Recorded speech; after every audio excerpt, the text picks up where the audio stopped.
ഇടതുകരം നെഞ്ചോട് ചേർത്ത് വെച്ച് വലതുകരം അച്ഛനെ നേരെ നീട്ടി 21 പ്രാവശ്യം യേശുനാമം വിളിച്ച് അച്ഛനു വേണ്ടി പ്രാർത്ഥിക്കണമേ.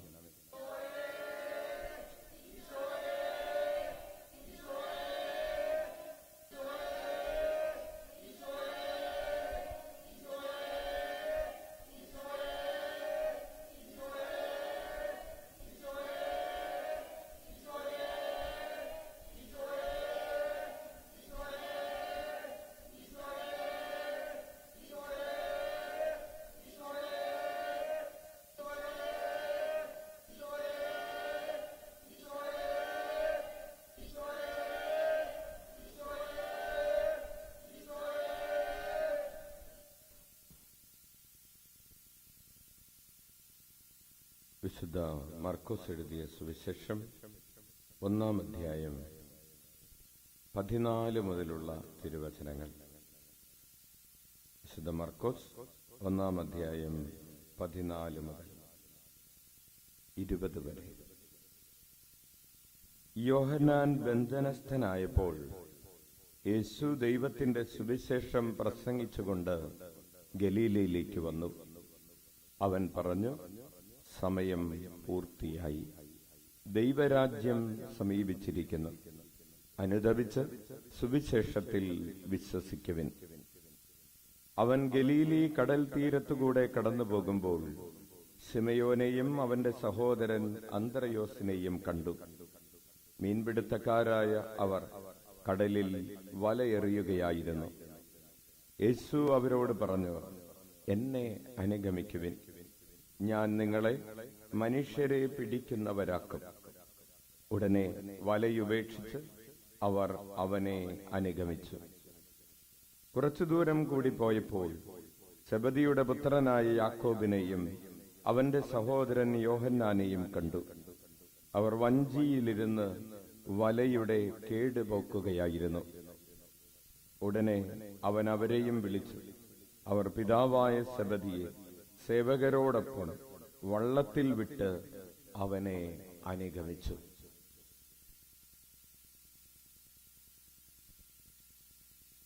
കർത്താവിന്റെ സുവിശേഷം. നമുക്ക് ഇരിക്കാം. പ്രിയപ്പെട്ടവരെ, ഇന്ന് ജനുവരി മാസം 12-ാം തീയതി ഈശോയുടെ ജ്ഞാനസ്നാന തിരുനാളിന്റെ ഈ രാത്രിയിൽ നമ്മൾ ഈശോയുടെ ചുറ്റും കൂടിയിരിക്കുമ്പോൾ ഈശോ നമ്മെ ഓർമ്മിപ്പിക്കുന്നത്, ഈശോ എന്ത് പ്രോമിസ് കൊടുത്തിട്ടാണ് തന്റെ ശിഷ്യന്മാരെ തന്റെ അടുക്കലേക്ക് വിളിച്ചത് എന്നാണ്. മീൻ പിടിക്കുന്നവരോട് ഈശോ പറഞ്ഞു, ഞാൻ നിങ്ങളെ മനുഷ്യരെ പിടിക്കുന്നവരാക്കി മാറ്റാം. എന്തിനാണ് മീൻ പിടിക്കുന്നത്? എങ്ങനെയുള്ള മീനെയാണ് പിടിക്കുന്നത്? ജീവനുള്ള മീനെയാണ് പിടിക്കുന്നത്. എന്തിനു വേണ്ടിയാണ് പിടിക്കുന്നത്? കൊല്ലാൻ വേണ്ടിയാണ് പിടിക്കുന്നത്. കൊല്ലാനും കൊന്നു തിന്നാനും വേണ്ടിയാണ് മീനെ പിടിക്കുന്നത്. മീനെ പിടിക്കുന്നതിന് വേറെ ഉദ്ദേശമൊന്നുമില്ല. ഉണ്ടോ? അപ്പോൾ മീൻ പിടിക്കുന്നവരോട് ഈശോ പറയുകയാണ്, ഞാൻ നിങ്ങളെ മനുഷ്യരെ പിടിക്കുന്നവരാക്കാം. എങ്ങനെയുള്ള മനുഷ്യരെയാണ് പിടിക്കുന്നത്? എന്തിനു വേണ്ടിയാണ് പിടിക്കുന്നത്? അതാണ് വ്യത്യാസം. മീൻ പിടിക്കുന്നത് നല്ല ഉഷാറുള്ള മീന്, നല്ല ജീവിച്ചിരിക്കുന്ന മീനെ പിടിക്കുന്നത് കൊല്ലാൻ വേണ്ടിയും തിന്നാൻ വേണ്ടിയും, വറുത്തടിക്കാൻ വേണ്ടിയും, അല്ലെങ്കിൽ പുളിയിട്ട് കറി വെച്ച് തിന്നാൻ വേണ്ടിയിട്ടാണ്, അല്ലെങ്കിൽ പാല് പിഴിഞ്ഞ്, അല്ലെങ്കിൽ വിഷ്മോളി ഉണ്ടാക്കാൻ വേണ്ടി. പക്ഷെ മനുഷ്യനെ പിടിക്കുന്നത്, പ്രിയപ്പെട്ടവരെ, ഒരു വ്യത്യാസമുണ്ട്. മരിച്ച മനുഷ്യനെയാണ് പിടിക്കുന്നത്. എന്തിന് മരിച്ച മനുഷ്യൻ? പാപത്തിന് മരിച്ച മനുഷ്യൻ. ഈശോ വന്നത് പാപത്തിൽ അടിമകളായി, മരണത്തിനടിമയായി, അതായത് മരണത്തിലായിരിക്കുന്ന മനുഷ്യനെ പിടിക്കാൻ വേണ്ടിയാണ്. എന്തിനു വേണ്ടിയാണ് പിടിക്കുന്നത്? അവന് ജീവൻ കൊടുക്കാൻ വേണ്ടിയാണ്. മനുഷ്യനെ പിടിച്ചിട്ട്, പാപത്തിലായിരിക്കുന്നവനെ പിടിച്ച് ജീവൻ കൊടുക്കാൻ വേണ്ടിയാണ് മനുഷ്യനെ പിടിക്കുന്നത്. അപ്പോൾ പത്രോസിനോടും അന്ത്രയോസിനോടും ഈശോ പറഞ്ഞു, നിങ്ങൾ ഈ ജീവനുള്ളതിനെ പിടിച്ച് കൊന്നു തിന്നുന്നവരാകാതെ ആ ജോലി ഉപേക്ഷിച്ചിട്ട് മരണത്തിലായിരിക്കുന്നവരെ പിടിച്ചിട്ട് ജീവൻ കൊടുക്കുന്നവരായി കംപ്ലീറ്റ് ഒരു യൂ ടേൺ ആണ്, പുതിയൊരു ജീവിതം ആരംഭിക്കുക. അപ്പൊ അവർക്ക് തോന്നി, ശരി, മരിച്ചവരെ പിടിച്ച് ജീവൻ കൊടുക്കുക എന്ന് പറയുന്ന ഒരു പുതിയ ദൗത്യവുമായി അവർ ഈശോയുടെ പിറകെ പോയി. കാരണം അവർ വലയെറിഞ്ഞ് മീൻ പിടിച്ചുകൊണ്ടിരിക്കുകയായിരുന്നു. ഇനി യോഹന്നാന്റെ സഹോദരൻ യാക്കോബും പിതാവിനോടൊപ്പം വഞ്ചിയിലിരുന്ന് വലയുടെ കേടുപാടുകൾ തീർക്കുകയായിരുന്നു. അവരോട് എന്ത് പറഞ്ഞാണ് ഈശോ വിളിച്ചതെന്ന് ഇതിൽ എഴുതിയിട്ടില്ല. അവരോട് വരാൻ പറഞ്ഞു എന്ന് മാത്രം പറഞ്ഞിട്ടുണ്ട്. പത്രോസിനോടും അന്ത്രയോസും അവർ മീൻ പിടിച്ചുകൊണ്ടിരുന്നപ്പോ നിങ്ങളെ മനുഷ്യരെ പിടിക്കുന്നവരാക്കാമെന്ന് പറഞ്ഞെങ്കിൽ അച്ഛൻ ചിന്തിക്കുകയാണ്, വലയുടെ കേടുപാടുകൾ പോക്കിക്കൊണ്ടിരുന്നവരോട് ഈശോ പറഞ്ഞിട്ടുണ്ടാകും, വാ, നിങ്ങൾക്ക് ഞാൻ മനുഷ്യരുടെ കേടുപാടുകൾ പോക്കുന്നവരാക്കി മാറ്റാമെന്ന്. കൈയടിച്ച് കർത്താവിന് നന്ദി പറയാം. Hallelujah, hallelujah. അപ്പോൾ മനുഷ്യന് ഒത്തിരി കേടുപാടുകളുണ്ട്. എന്തൊക്കെയാണ് മനുഷ്യന്റെ കേടുപാടുകൾ? അവന്റെ ആത്മാവിൽ കേടുപാടുകളുണ്ട്. അവന്റെ ആത്മാവ് ഫോക്കസ്ഡ് അല്ല. അവന്റെ ശരീരത്തിന് കേടുപാടുകളുണ്ട്, രോഗങ്ങളുണ്ട്, പീഡകളുണ്ട്. അവന്റെ മനസ്സിന് അസ്വസ്ഥതകളുണ്ട്, സമാധാനക്കേടുകളുണ്ട്. അപ്പോൾ മനുഷ്യന്റെ കേടുപാടുകൾ പോക്കുന്നവരാക്കി ഞാൻ നിങ്ങളെ മാറ്റാം. മനുഷ്യരെ പിടിക്കാം, ജീവൻ കൊടുക്കാം, അവർക്ക് കേടുപാടുകൾ പോക്കാം. കർത്താവ് വിളിക്കുകയാണ്. ആരെ? നമ്മെ ഓരോരുത്തരെയും. പ്രിയപ്പെട്ടവരെ, അവർ മീൻ പിടിക്കാൻ പോയത് തങ്ങൾക്ക് വേണ്ടി തന്നെ ലാഭമുണ്ടാക്കാനാണെങ്കിൽ, ഇതാ അവർ മനുഷ്യരെ പിടിക്കാൻ പോകുന്നത് തങ്ങൾക്ക് പേഴ്സണലായിട്ട് എന്തെങ്കിലും ലാഭമുണ്ടാക്കാനല്ല. അവർ പോകുന്നത് ദൈവരാജ്യത്തിന് ലാഭമുണ്ടാക്കാൻ വേണ്ടിയാണ്. കൈയടിച്ച് നന്ദി പറയാം. അവർ പിതാവിനോടൊപ്പം വഞ്ചിയിലിരുന്ന് വലയുടെ കേടുപാടുകൾ പൊക്കിയത് വീണ്ടും തങ്ങൾ ഈ വല വീശുമ്പോൾ ഈ വലയിൽപ്പെടുന്ന മത്സ്യങ്ങൾ ചോർന്നു പോകരുത്, തങ്ങളുടെ തന്നെ ലാഭത്തിന് വേണ്ടിയാണ് വലയുടെ കേടുപാടുകൾ പോക്കുന്നത്. പക്ഷേ മനുഷ്യന്റെ കേടുപാടുകൾ പോക്കുന്നത് ഒരു ദൈവരാജ്യ ശുശ്രൂഷയ്ക്ക് വേണ്ടിയാണ്. ദൈവത്തിന് നഷ്ടമുണ്ടാകരുത്, ദൈവത്തിന് ലാഭമുണ്ടാകണം, ദൈവരാജ്യം വളരണം. ഈ രണ്ട് മനോഭാവങ്ങളാണ്. ഈ മനോഭാവങ്ങളുമായിട്ടാണ് ഈശോയുടെ പിറകെ ശിഷ്യന്മാർ നടന്നത്. നമ്മൾ ഈശോയുടെ പിറകെ നടക്കുന്നത് ഏതു മനോഭാവവുമായിട്ടാണ്? ആർക്ക് ലാഭമുണ്ടാകണം എന്ന ഉറച്ച ബോധ്യത്തോടെയാണ് നമ്മൾ ഈശോയുടെ പിറകെ നടക്കുന്നതും കർത്താവിന്റെ ആലയത്തിന്റെ ശുശ്രൂഷ ചെയ്യുന്നതും. പ്രിയപ്പെട്ടവരെ, നമുക്കും ഒറ്റ ആഗ്രഹമേയുള്ളൂ, നമുക്കും ഒറ്റ ലക്ഷ്യമേയുള്ളൂ. ദൈവരാജ്യത്തിന് ലാഭമുണ്ടാകണം, കർത്താവിന് ലാഭമുണ്ടാകണം, കർത്താവിന് എന്നെ കൊണ്ടൊരു ഗുണമുണ്ടാകണം എനിക്ക് കർത്താവിനെ കൊണ്ട് ഗുണമുണ്ടാകണം എന്ന് വിചാരിച്ചിട്ടല്ല നമ്മൾ പിറകെ നടക്കുന്നത്. പത്രോസും അന്ത്രയോസും യാക്കോബും യോഹന്നാനും ഈശോയുടെ പിറകെ നടന്നത് ഇവനെ കൊണ്ട് എന്തെങ്കിലും എനിക്ക് ഗുണമുണ്ടാകുമെന്ന് വിചാരിച്ചിട്ടല്ല, കർത്താവിന് വേണ്ടി എന്നെ കൊണ്ട് എന്തു ഗുണമുണ്ടാകണമെന്ന് ചിന്തിച്ചുകൊണ്ടാണ്. ഹല്ലേലൂയ. നമുക്ക് എഴുന്നേറ്റ് നിൽക്കാം. അപ്പോസ്തലന്മാർ, ആദ്യ ശിഷ്യന്മാരുടെ ആ മനോഭാവം, ഈശോയുടെ അവർക്ക് വേണ്ടിയിട്ടുള്ള ദൗത്യം, അതായത് ഞാൻ നിങ്ങളെ മനുഷ്യരെ, മരണത്തിനടിമപ്പെട്ടു പോയ മനുഷ്യരെ പിടിച്ച് അവർക്ക് ജീവൻ നൽകുന്ന ശുശ്രൂഷയിൽ നിങ്ങൾക്ക് ഞാനൊരു റോള് തരാം. ജീവൻ എടുക്കുന്ന ജോലിയല്ല, ജീവൻ കൊടുക്കുന്ന സർവീസ് നിങ്ങൾക്ക് തരാം. കേടുപാടുകൾ ഉണ്ടാക്കുന്ന സർവീസ് അല്ല, കേടുപാടുകൾ പോക്കുന്ന ഒരു സർവീസ് ഞാൻ നിങ്ങളെ ഏൽപ്പിക്കാം എന്ന് പറഞ്ഞ് നമ്മളെ വിളിച്ചിട്ട് നമ്മൾ ചിലപ്പോഴെങ്കിലും നമ്മുടെ ചിന്തകൾ കൊണ്ട്, വാക്കുകൾ കൊണ്ട് മറ്റുള്ളവരുടെ ജീവൻ നശിപ്പിക്കുന്ന രീതിയിൽ പെരുമാറിയിട്ടുണ്ട്. അപരനുള്ള സന്തോഷം കെടുത്തിക്കളഞ്ഞിട്ടുണ്ട്. അപരന് കേടുപാടുകൾ ഉണ്ടാക്കിയിട്ടുണ്ട്. നമ്മുടെ ജീവിതം കൊണ്ട്, വാക്കുകൊണ്ട്, പ്രവൃത്തി കൊണ്ട് നമുക്ക് അനുദപിച്ച് ദൈവസ്നേഹത്തിനെതിരെ, പരസ്നേഹത്തിനെതിരെ വന്നുപോയിട്ടുള്ള എല്ലാ വീഴ്ചകളെയും ഏറ്റുപറഞ്ഞ് കരങ്ങൾ ഉയർത്തി 21 പ്രാവശ്യം യേശുനാമം വിളിക്കാം.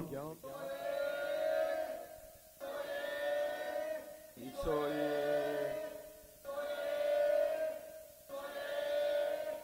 ഈശോയേ,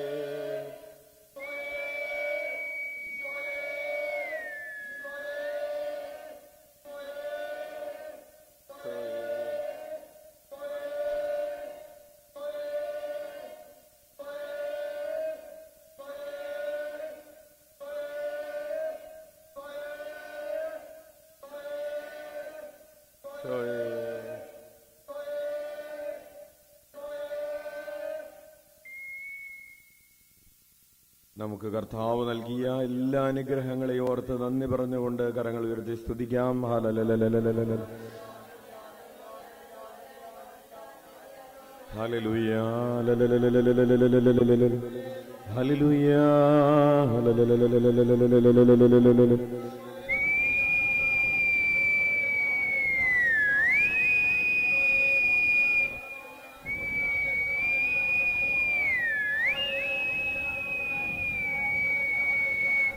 Hallelujah, hallelujah, hallelujah.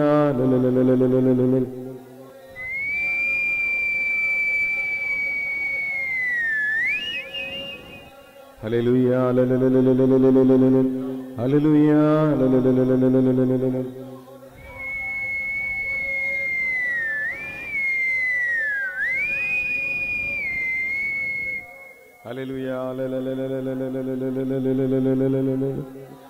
കരമടിച്ച് സ്തുതിക്കട്ടെ.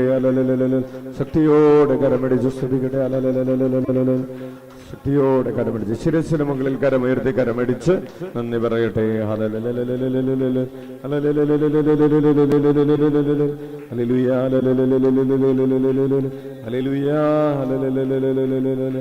ശ്രദ്ധയിൽ വിളിക്കാം. ഈശോയേ,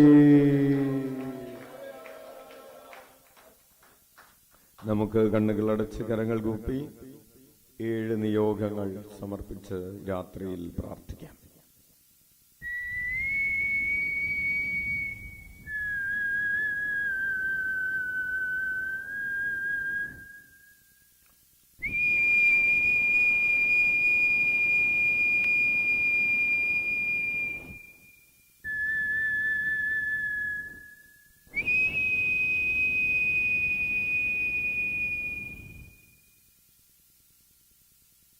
നമുക്ക് കരങ്ങൾ ഉയർത്തി 21 പ്രാവശ്യം യേശുനാമം വിളിച്ച് നമ്മുടെ നിയോഗങ്ങൾ സമർപ്പിച്ചുകൊണ്ട് പ്രാർത്ഥിക്കാം.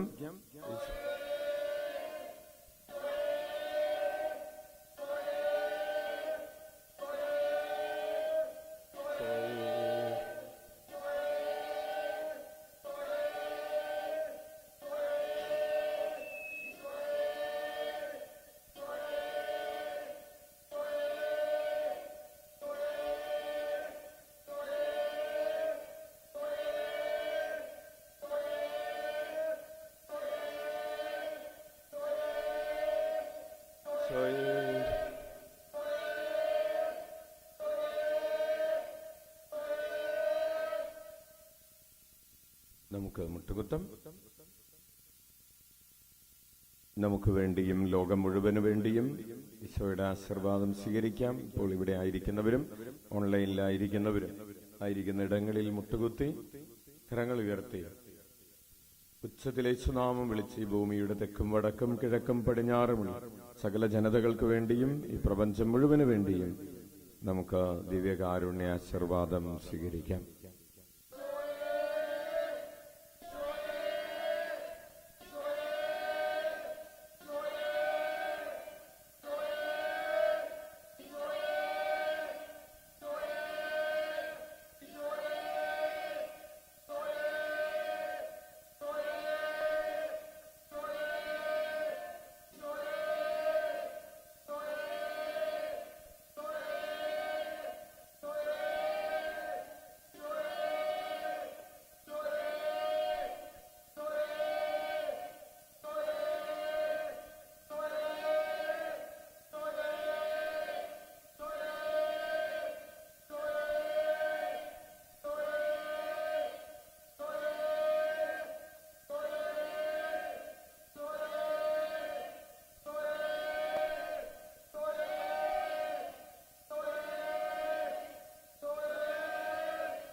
സാധിക്കുന്നവർ ശിരസ് തറയിൽ മുട്ടിച്ച് പരമപരിശുദ്ധ ദിവ്യകാരുണ്യത്തിന് ഞങ്ങളെ ഓരോരുത്തരെയും നവീകരിക്കുന്നവനായ, ശക്തിപ്പെടുത്തുന്നവനായ, പുതിയ ബോധ്യങ്ങൾ നൽകി അനുഗ്രഹിക്കുന്നവനായ പരമപരിശുദ്ധ ദിവ്യകാരുണ്യത്തിന് ദൈവപിതാവിന്റെ ആലയിൽ നിന്ന് നഷ്ടപ്പെട്ടു പോയ ആടുകളായ മനുഷ്യരെ പിടിച്ച് വീണ്ടും പിതാവിന്റെ ഭവനത്തിലേക്ക് കൂട്ടിക്കൊണ്ടുവരുന്ന ശുശ്രൂഷയിൽ ഞങ്ങളെ പങ്കുകാരാക്കുന്നവനായ പരമപരിശുദ്ധ ദിവ്യകാരുണ്യത്തിന്